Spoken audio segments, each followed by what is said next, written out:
The key turned in the lock with a sound that felt foreign.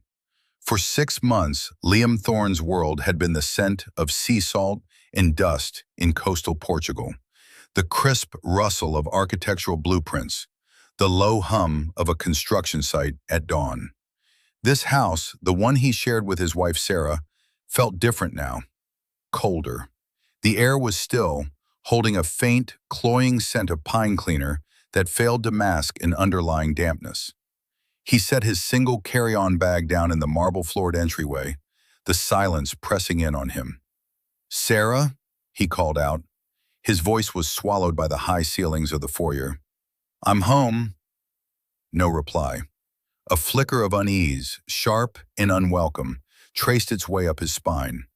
He walked through the living room, a space curated by Sarah with an eye for minimalist aesthetics and maximum social impact. It was immaculate, a museum of their married life. But it was lifeless. He noticed a small, framed photo on the mantelpiece had been removed. It was the one of his mother, Eleanor, on her 70th birthday. Her face crinkled in a joyful laugh. He checked the kitchen, then the upstairs bedrooms. Nothing. The guest room, where his mother had been staying since his father's passing a year ago, was empty. The bed was stripped, the closet bare. It had been scrubbed clean, sterilized of her presence. The unease bloomed into a cold knot of dread in his stomach. He went back downstairs, his steps quickening. The pine scent was stronger near the back of the house, by the door that led to the basement. He'd only been down there a handful of times. It was where the old furnace rumbled, and where Sarah stored off-season decorations in sealed plastic tubs. He pulled the door open. The smell hit him first, a thick, musty odor of damp concrete, mildew, and something else, something human. A weak light emanated from the bottom of the steep wooden stairs. He descended, his hand gripping the rough, splintery railing, and then he saw her. His mother, Eleanor, was sitting on a rickety cot in the far corner. A single, bare bulb hanging from a wire cast long, skeletal shadows on the stone walls. She was huddled under a thin, gray blanket, her small frame looking impossibly fragile. A tray with a half-eaten bowl of soup and a plastic cup of water sat on the floor beside her. She looked up as his shadow fell over her, and her eyes, clouded with confusion, slowly focused. "Liam," she whispered, her voice a dry rasp. "Is that you?" For a moment the world stopped. The rumble of the furnace, the drip of a leaky pipe, the frantic beating of his own heart, it all faded into a roaring silence. He saw the tremor in her hands, the sunken look of her cheeks, the way she flinched as if expecting a harsh word. This was his mother, the woman who had taught him how to draw, who had championed his dreams when no one else did, who had faced her own grief with unwavering grace. Now she was a prisoner in the cellar of his own home. A cold, clear rage, unlike anything he had ever felt, settled deep within his bones. It wasn't hot or explosive. It was glacial, methodical, a force of immense pressure building beneath a calm surface. He knelt before her, taking her cold, frail hands in his. "I'm here, Mom," he said, his voice thick with an emotion he couldn't name. "I'm home. I'm taking you out of here." He helped her to her feet and slowly, carefully, guided her up the stairs. As they reached the top, the kitchen door swung open. Sarah stood there, holding a glass of wine, her expression one of mild annoyance, as if he'd interrupted her evening. "Oh, you're back," she said, her eyes flicking from Liam's face to the frail woman leaning on his arm. She didn't even have the grace to look ashamed. "I was going to get her. It was just temporary." "Temporary?" Liam's voice was dangerously quiet. "How long has my mother been in the basement, Sarah?" Sarah waved a dismissive hand, a gesture of supreme condescension he knew all too well. "A few weeks. Honestly, Liam, you're overreacting. She was wandering at night. It was for her own safety and for my peace of mind." Sarah Croft Thorne thought her husband was a failure, a middling architect clinging to a dying practice, a man she had to carry socially and financially. She believed the elegant house was hers, the comfortable life was hers, and that he was a guest living on her generosity. She didn't know that for the past 6 months, he hadn't been in Portugal trying to salvage a career. He had been there overseeing the final, triumphant phase of a project that would redefine his entire world. She saw the quiet, patient man before her and saw weakness.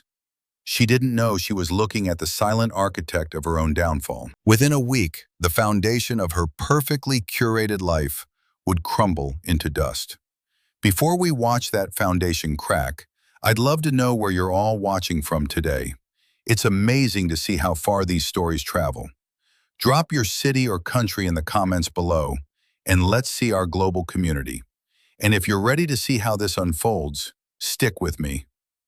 Liam said nothing more. He simply looked at his wife, at the cold indifference in her eyes, and a decision crystallized. He would not rage. He would not yell. He would do what he did best. He would assess the structural integrity of the life they had built, identify the fatal weaknesses, and dismantle it with the quiet precision of a controlled demolition. He led his mother past her, towards the warmth and light of the living room, leaving Sarah standing alone in the doorway, oblivious to the fact that her world had just been condemned. The rot hadn't started with the basement. That was merely the final, grotesque symptom of a decay that had set in long ago. Liam thought back to the dinner, 8 months prior, just before he'd accepted the Portugal commission. It was a Saturday. Sarah's parents, Richard and Margaret Croft, had come over, as they often did, to hold court in the living room that was once theirs. They had sold the house to Liam and Sarah at a supposed family discount, a transaction they leveraged as a permanent claim on Liam's gratitude and deference.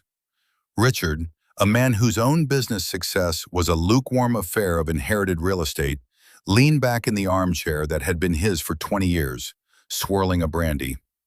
"So, Liam," he'd begun, his tone dripping with false bonhomie, "any big skyscrapers on the horizon? Or still designing patios for dentists?" The other men in Richard's circle built things. They built financial empires, corporate towers, political dynasties. Liam, in their eyes, built glorified garden sheds. He designed homes for people, spaces for families, small public libraries. His work was intimate, human-scaled, and to the Crofts, profoundly unimpressive. "I have a few interesting proposals out," Liam had answered calmly, refusing to take the bait. Sarah, seated beside him on the sofa, had laughed a light, tinkling laugh that sounded like breaking glass to his ears. "Oh, Dad, you know Liam. He's more of an artist. He finds beauty in the small things." It was framed as a compliment, but it was a dismissal. It placed him in a box labeled charming but unprofitable. A harmless hobbyist, not a provider, not a man of substance. Margaret, a woman who wore her pearls like armor, chimed in. "It's good to have a passion, dear, but passion doesn't pay for a house like this." Her eyes swept the room, a silent reminder of their perceived largesse. Liam's mother, Eleanor, had been with them for 2 months at that point. She was still navigating the sharp edges of her grief, but her spirit was resilient. She'd placed her teacup down with a deliberate clink. "Liam is an exceptional architect," she said, her voice clear and steady. "His work brings joy to the people who live in it. That's a different kind of wealth." Sarah had turned to her, her smile tightening. "Of course, Eleanor, we all appreciate Liam's talent." The word hung in the air, stripped of its meaning. Then, to her mother, she'd added, "Eleanor is still adjusting. It's a big change for her." It was a subtle, cruel maneuver, using his mother's recent widowhood to invalidate her opinion, to paint her as emotionally fragile and unreliable. Eleanor had flushed, a hurt look clouding her eyes, and fallen silent. Liam had watched it all. He saw the easy alliance between his wife and her parents, a united front of casual condescension. He saw the way they diminished him, and now were beginning to diminish his mother.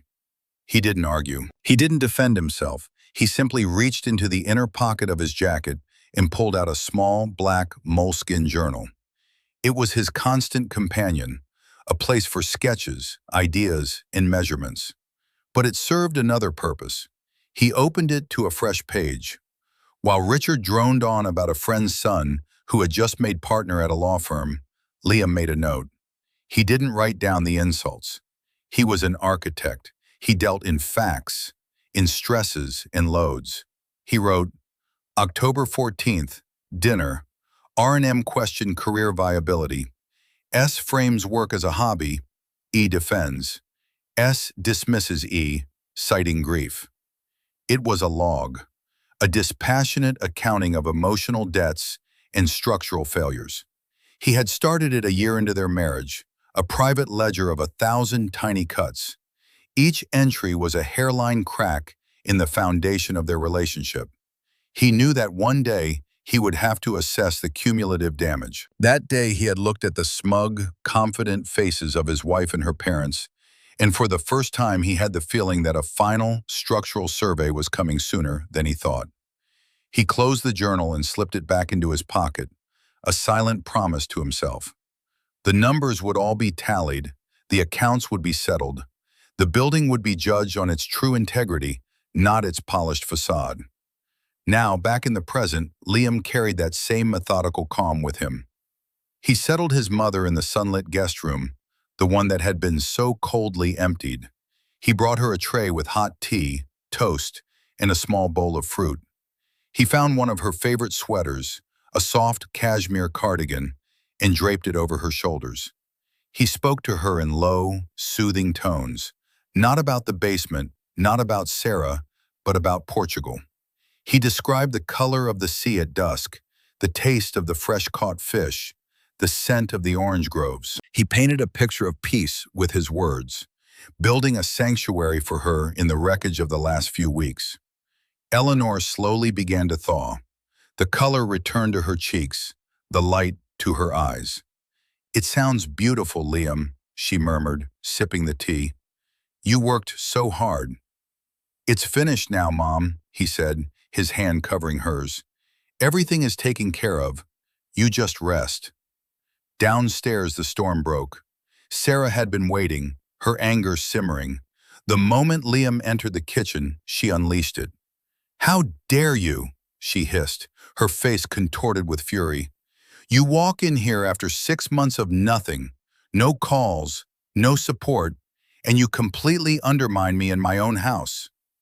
"My mother was in the basement," Liam stated, his voice devoid of heat. It was a fact, like the load-bearing capacity of a steel beam. It required no emotion to be true. "I told you it was for her own good. She was becoming impossible. You weren't here, Liam. You have no idea what it's been like. The burden has been entirely on me." "The burden," he repeated softly, the words tasting like ash.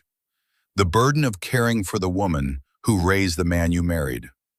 "Don't you dare use that tone with me," she shrieked, taking a step closer. "This is my parents' house. You live here because of their generosity. You have no right to make these decisions." The lie was so familiar, so well-worn, it had taken on the feel of truth for her. But a lie, no matter how often repeated, cannot alter the fundamental structure of reality. He didn't correct her. Not yet. The time for that would come. "She is my mother," he said, his quiet words cutting through her tirade. "She will not spend another second in the basement. She will stay in the guest room. She will be treated with dignity and respect. This is not a negotiation." The finality in his tone stopped her cold. She stared at him, seeing not the pliable, accommodating husband she thought she knew, but a stranger, a man made of stone and steel. Her fury momentarily gave way to confusion, then regrouped. She did what she always did when her own power felt insufficient. She called for reinforcements. Within the hour, Richard and Margaret Croft's silver Mercedes was in the driveway. They swept in, a tag team of indignation, ready to put their upstart son-in-law back in his place. "Liam, what is this we hear?" Richard began, puffing out his chest. "Sarah is distraught." After all she's done to keep this household running while you were off on your project. You are a guest in this family, Liam, Margaret added, her voice sharp. You would do well to remember that. Sarah makes the rules in this house. Eleanor is her guest, and if Sarah feels she needs to take certain measures, you will respect that. Liam stood before the three of them, his wife, her father, her mother, a tribunal of arrogance. They saw him as a single, unsupported pillar, and they were applying pressure from all sides, expecting him to buckle. He let them finish. He let the weight of their accusations and threats settle in the silent room. Then he excused himself. He walked into his study, the one small room in the house that was entirely his, and closed the door. He took out his phone and made a call. David, he said, his voice low. Liam, a warm, energetic voice replied from across the ocean. You're back. How did it go? The foundation is compromised, Liam said, using the language they had developed over years of partnership. There are significant structural failures. There was a pause on the other end. Hostile? David asked. Beyond hostile. It's a teardown. Understood, David said, his tone shifting from friendly to all business. The final paperwork is signed. All assets are liquid and accounted for. The new site is secured. Your specifications were met to the letter. Just say the word, and we trigger the demolition. Not yet, Liam said, looking out the window at the perfectly manicured lawn. There's a public hearing first. I want the inspectors to see the decay for themselves. Be ready to present the findings. Friday evening. We'll be ready, David confirmed. The structure will stand, Liam, the one we built. I know, Liam said and hung up. He felt a profound sense of clarity. The anger was gone, replaced by a grim, focused purpose.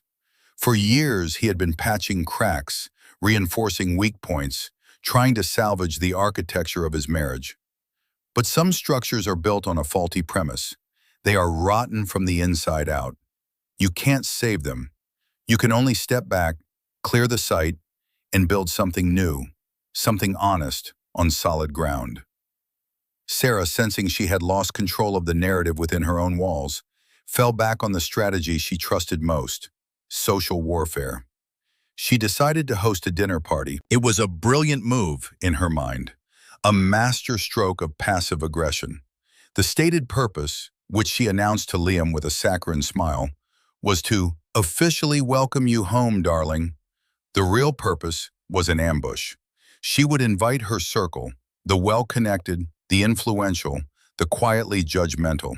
They would surround Liam at her dinner table, a jury of her peers. In this curated environment, under the warm glow of the chandelier, she would artfully present her case. She would paint a picture of a loving wife burdened by an aging, difficult mother-in-law and a husband whose career was, to put it kindly, in a transitional phase. My friend Catherine's husband is on the board of the Silver Meadows facility, she told Liam, her tone laced with false concern as she planned the menu.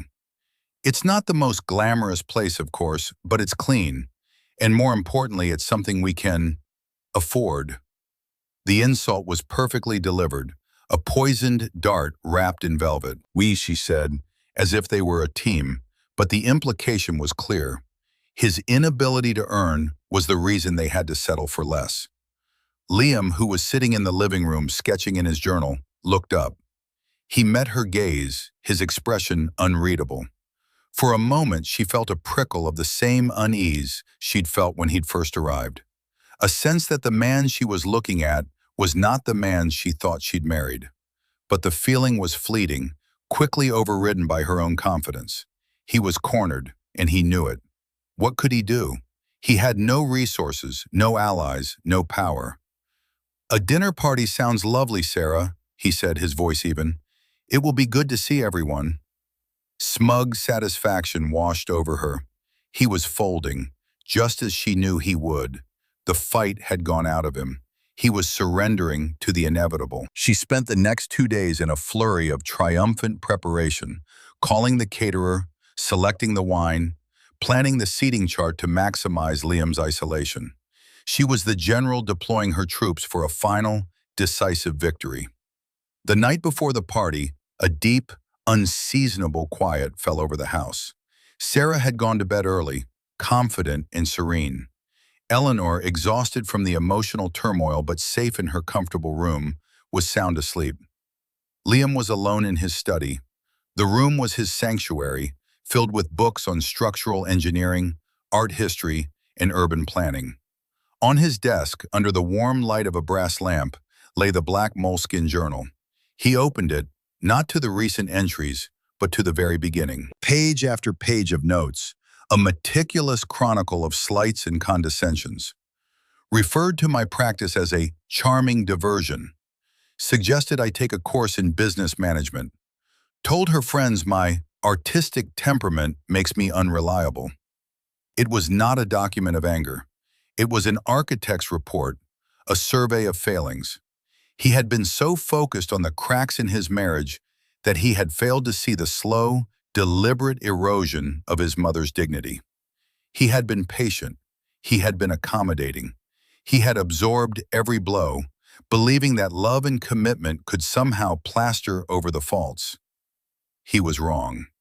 He closed the journal and picked up a large, rolled-up tube of drafting paper. He unrolled it on his desk. It wasn't a house plan.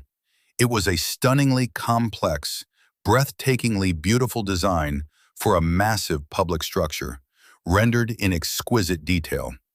The Montero Center for Arts. His signature was in the bottom right corner, small and discreet. He ran his fingers over the lines, the curves, the imagined spaces. This was not a failure. This was a legacy. He then looked at a photograph on his desk, the one that used to be on the mantelpiece. His mother, years ago, standing proudly next to his university graduation project, a wildly ambitious model for a cantilevered bridge. She had been the only one who believed he could pull it off. "You see the world differently, Liam," she had told him. "You see how things should be, not just how they are. Never lose that." He had been building things his entire life. Now it was time to tear something down to make space for how things should be. The quiet before the storm was over. The first winds of change were beginning to blow. The evening of the dinner party arrived, cloaked in an atmosphere of expensive perfume and unspoken tension. The house buzzed with the low murmur of conversation as Sarah's friends, a collection of bankers, lawyers, and their impeccably dressed spouses, filled the living room. They sipped champagne and offered Liam polite, slightly pitying smiles. "Welcome back," they'd say. "Portugal must have been an experience." Liam was a model of quiet decorum. He wore a simple, well-tailored dark suit that made him look more like a somber academic than the failed artist they imagined him to be. He had spent the afternoon with his mother, helping her select a dress, a simple but elegant navy blue silk sheath. When she came downstairs, leaning lightly on his arm, a hush fell over the room. Eleanor was not the doddering, confused woman from Sarah's descriptions. She was pale and thin, yes, but her eyes were clear, her posture erect. She carried herself with a quiet dignity that was, in itself, an accusation. Her presence was a disruption to the carefully crafted narrative, and Sarah's smile became a fraction tighter. They moved to the dining room, a stage set for a public execution. The table gleamed with polished silver and crystal. Liam was seated at one end, a king in exile, while Sarah presided over the other, flanked by her parents. The meal progressed, the conversation circling innocuous topics: vacations, the stock market, private school admissions. Liam said little, eating methodically, observing. He watched Sarah charm her guests. He watched Richard hold forth on the economy. He watched Margaret offer a cutting remark about a mutual acquaintance's fashion sense. He saw them in perfect clarity, a family unit bonded not by love, but by a shared sense of superiority. Finally, as the dessert plates were being cleared, Richard raised his glass. The moment had come.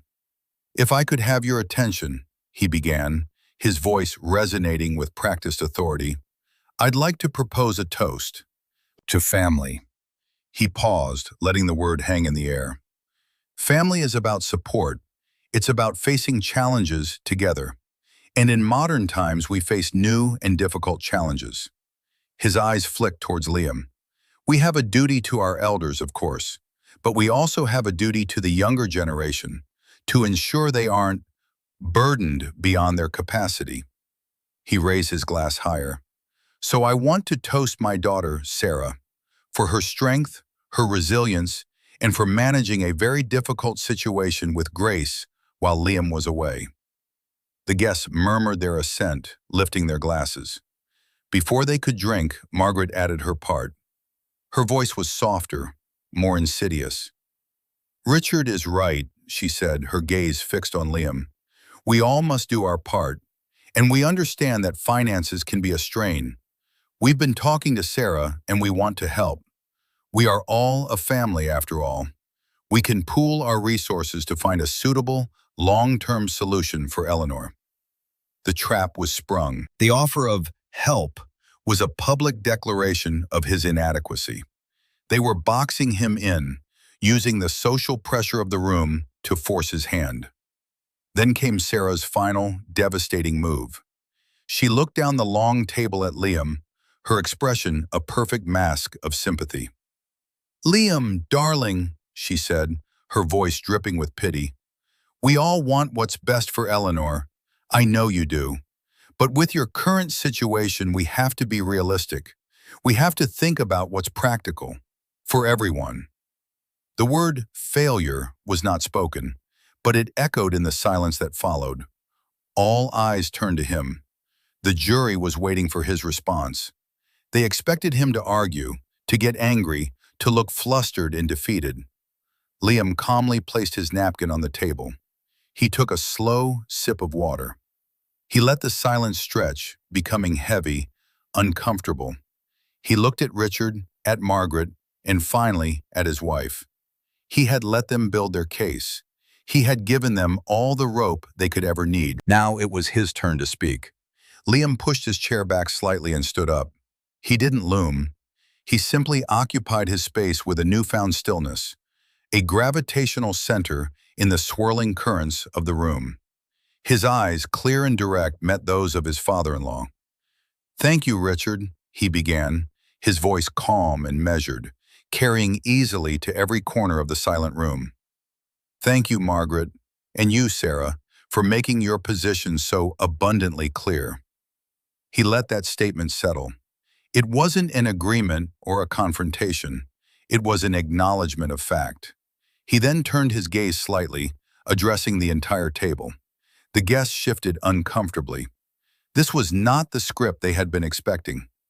For the past 6 months, he continued, his tone conversational, as if explaining a point of architectural theory, my wife and her family have operated under the assumption that I was in Portugal attempting to salvage a failed project. They believed my modest architectural practice, Thorn Design, was on the brink of collapse. He paused and his eyes found Sarah's down the length of the table. Her look of smug pity was beginning to curdle into confusion. The project didn't fail, Sarah, he said softly, yet the words landed with the force of a wrecking ball. It was the largest private cultural center commission awarded in the European Union this decade. And my little art project of a firm, the one you've so often dismissed, didn't just participate, we won it, exclusively. A collective intake of breath was audible. Richard's face went slack with disbelief. That's not possible, Sarah stammered, her social poise fracturing. Liam reached into his suit pocket, but instead of his journal, he pulled out a small, sleek remote. He pointed it at the large, dark television screen mounted on the living room wall, visible from the dining table. He pressed a button. The screen flickered to life, not with a cable news channel, but with a stunning, high-resolution image. It was a building unlike any they had ever seen. A magnificent structure of flowing white lines and vast panes of glass that seemed to float above the Portuguese coastline, glowing in the setting sun. It was a masterpiece of light and form. The Montero Center for the Arts, Liam announced, his voice steady. My design, my project. I wasn't in Portugal as a junior associate scrambling for work. I was there as the lead architect and primary stakeholder, overseeing the final phase of its construction. The doorbell rang, a sharp, punctual sound that cut through the stunned silence. A moment later, the caterer's assistant, looking bewildered, showed a man into the room. He was in his early 40s, with a sharp suit, a sharper haircut, and an air of kinetic energy. David, Liam said with a nod. Right on time. Everyone, this is my business partner, David Chen. David scanned the room, his eyes taking in the scene with the quick, evaluative glance of a shark. He carried a slim, leather briefcase. You're lying, Richard blustered, finding his voice. He was red-faced, his authority evaporating before his eyes. This is some kind of elaborate trick. Is it, David? Liam asked calmly. David stepped forward and opened his briefcase. He didn't address Richard. He spoke to the room at large. Thorne and Associates, which Mr. Thorne owns outright, is currently valued, post-completion, at over 90 million euros. The Montero contract alone carried a personal commission fee of 20 million, which was transferred to Mr. Thorne's private accounts last week. He paused, letting the numbers land. There is no trick. Liam let the silence hang for a moment longer. Then he looked at Richard again. This house, he said, his voice dropping, becoming more personal, more dangerous. You've always referred to it as your house, haven't you, Richard? Constantly implying that I was living on your charity, that I was unworthy of your daughter. We bought this house with a joint loan, a fact you seem to conveniently forget. A loan against which I have made over 70% of the payments from my own income. He looked at Sarah now. Her face was a pale, frozen mask of horror. However, Liam continued, I agree that this house is no longer a suitable home. From the portfolio David had handed him, he slid a thick document across the polished table. It stopped directly in front of Sarah's wineglass. It was a deed. Which is why last month I purchased the estate on Oakhaven Lane for my mother and myself.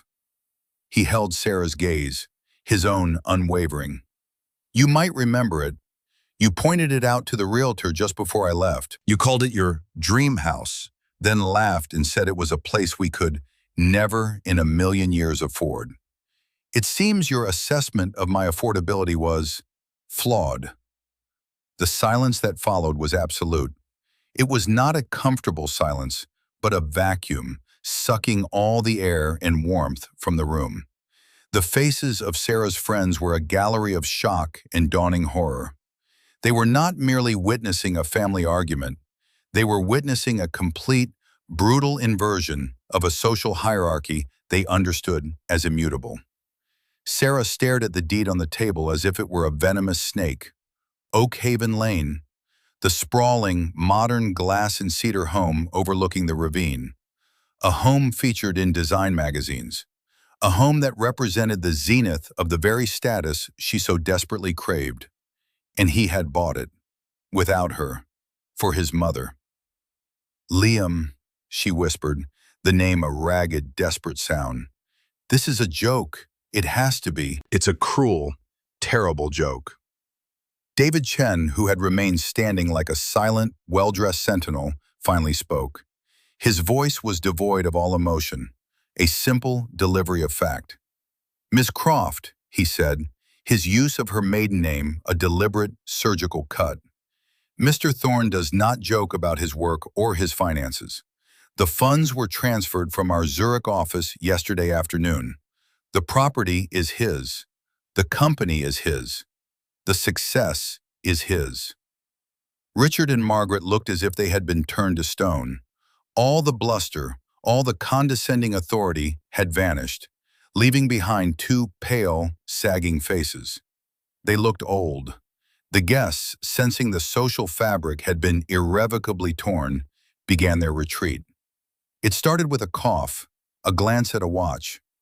My goodness, is that the time? One woman murmured, grabbing her clutch. We have an early start. Thank you for memorable evening, another man said, his eyes avoiding Sarah's completely. Within 5 minutes, the room was empty, the exodus swift and merciless. They left behind the carnage of the dinner party, half-eaten desserts, abandoned wine glasses, and the shattered remnants of Sarah's world. When the front door clicked shut for the last time, Sarah finally rounded on Liam, her voice a raw, pleading whisper. "Why?" she asked, tears beginning to stream down her face, tracing paths through her perfect makeup. "Why wouldn't you tell me? Why would you humiliate me like this?" Liam looked at her, and for the first time he felt nothing. Not anger, not love, not even pity. Just a vast, empty space where his feelings for her used to be. "Humiliate you?" he repeated, the question soft but razor sharp. "Like you humiliated me for years in front of your parents and our friends? Like you humiliated my mother by treating her as a senile burden?" "No, Sarah. This isn't humiliation. This is clarity." He took a step closer, his voice dropping even lower. "I needed to know who I was married to. I needed to see the foundations of this marriage. Was I married to a partner? A woman who would stand by me in perceived failure, who would offer love and support when she thought we had nothing?" He paused, letting his words sink in. "Or was I married to a socialite who required a certain level of income to offer basic human decency?" He gestured vaguely toward the basement door. "You putting my mother, a grieving widow, in a cold, damp cellar for your own convenience gave me the answer. The money didn't change anything, Sarah. It just held up a mirror." The tears continued to flow down Sarah's face, but they were no longer the tears of a woman wronged. They were the desperate, panicked tears of a woman who had just gambled everything and lost. "I'm sorry," she cried, the words tumbling out. "Liam, I am so sorry. I was stressed. I was overwhelmed. You were gone, and I had to handle everything.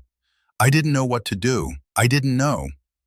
"You didn't know I had money," Liam corrected her, his voice cutting through her excuses with icy precision.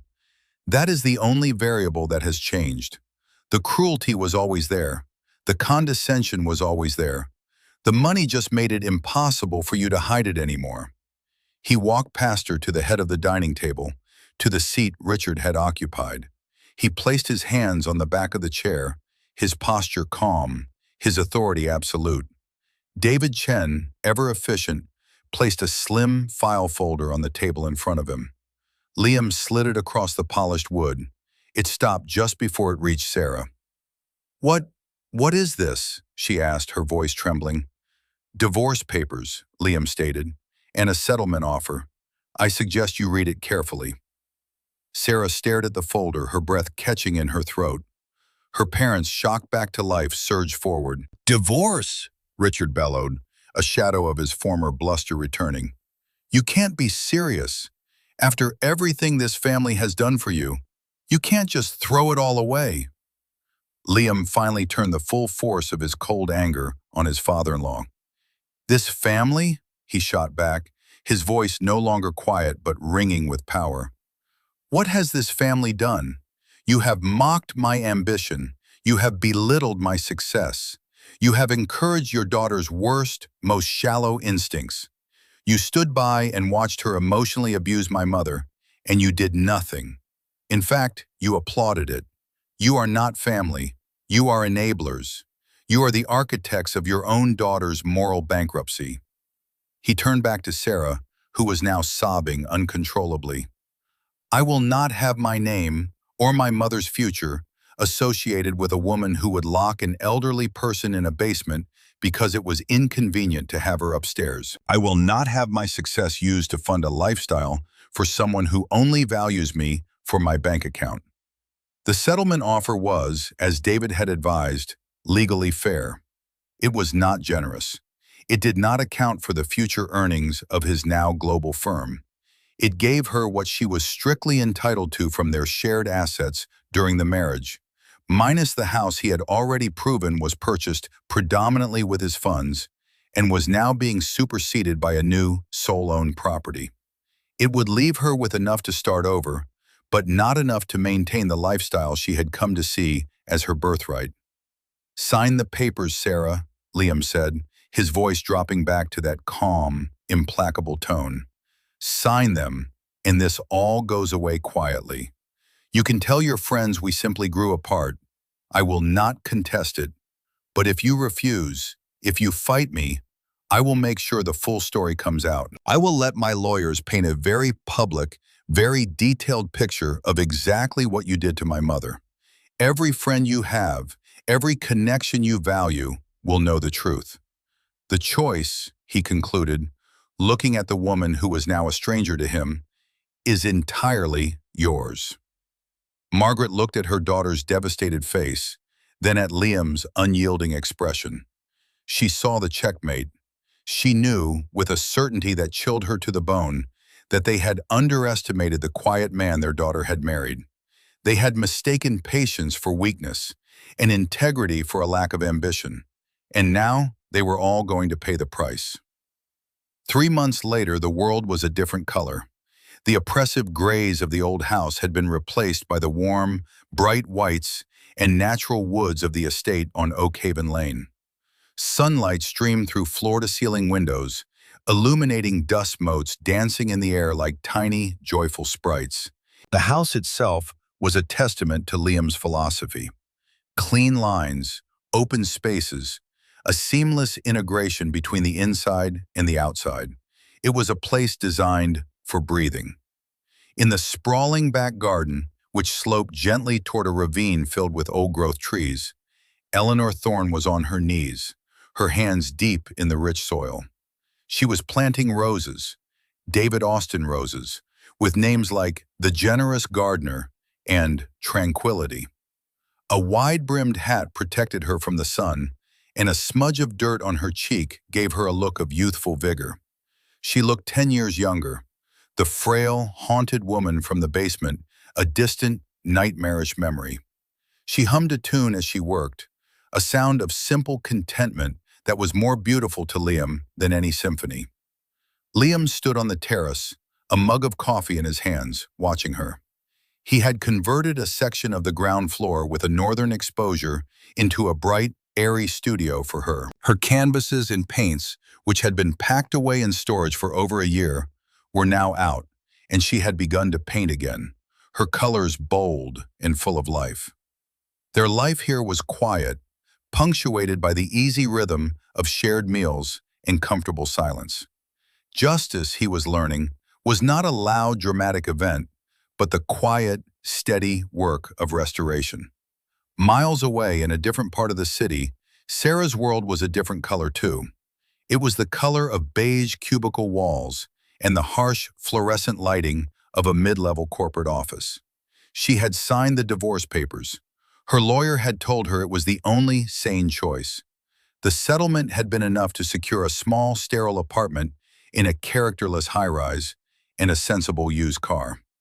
The Mercedes, the house, the social status, all of it had evaporated the moment Liam's signature dried on the final decree. Her friends, after a few initial, awkward calls, had faded away. Her disgrace was too public, too complete. She was a cautionary tale whispered about at charity luncheons. She had been forced to get a job, an entry-level marketing position secured through a strained family connection. The work was mundane. The pay was a fraction of her former monthly allowance.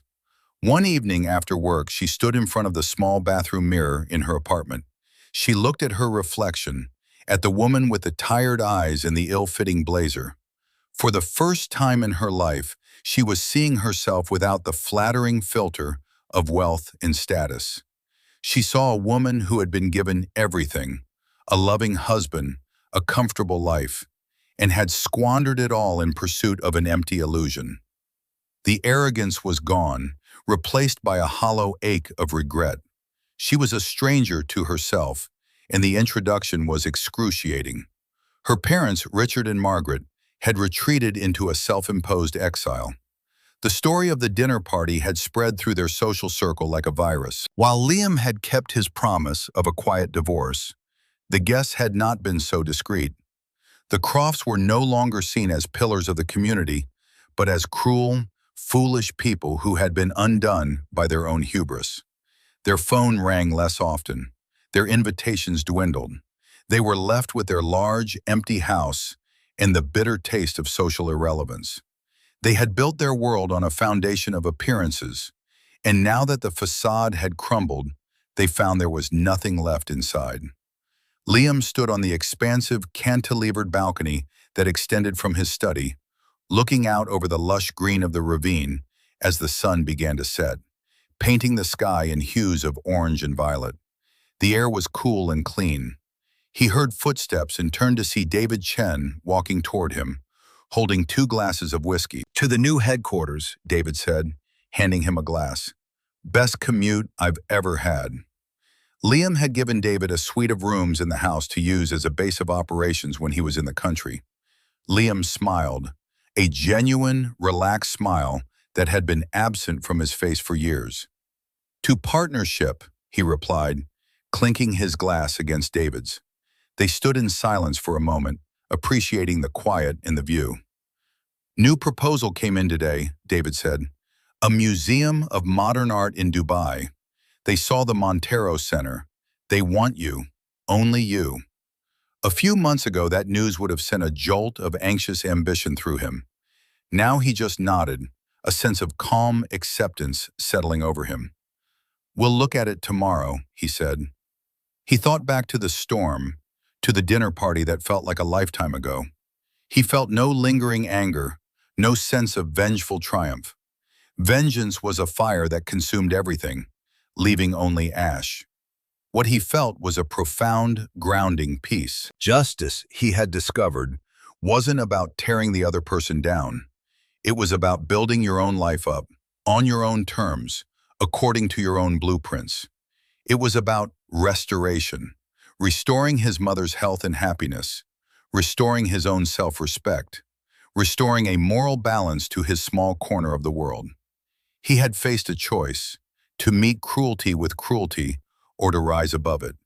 He had chosen to maintain his integrity, to be an architect, not a demolitions man.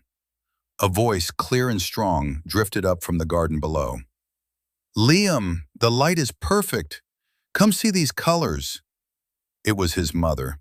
He looked down and saw her pointing at the setting sun, her face alight with the pure, unadulterated joy of an artist seeing beauty in the world. The narrator's voice, warm and reflective, settles over the scene. "True worth, you see, is not built from steel and glass, or measured in the cold calculus of a bank account. It is a structure built from quieter, stronger materials. Integrity, patience, and the quiet dignity with which we treat those who are most vulnerable." For years, Liam Thorne had been an architect of magnificent buildings, but in the end, the most important structure he ever designed, the one that would truly last, was a life founded on a bedrock of respect, a foundation his wife had tragically mistaken for weakness. What do you think of the path Liam chose? Was his quiet, methodical justice the right response? Or do you believe there was a place for forgiveness? We all face moments where we must choose between our anger and our integrity. Share your thoughts in the comments below. I'd love to read them. And if this story resonated with you, please show your support with a like and subscribe for more tales of justice, redemption, and the quiet strength it takes to rebuild. Thank you for being here with me today.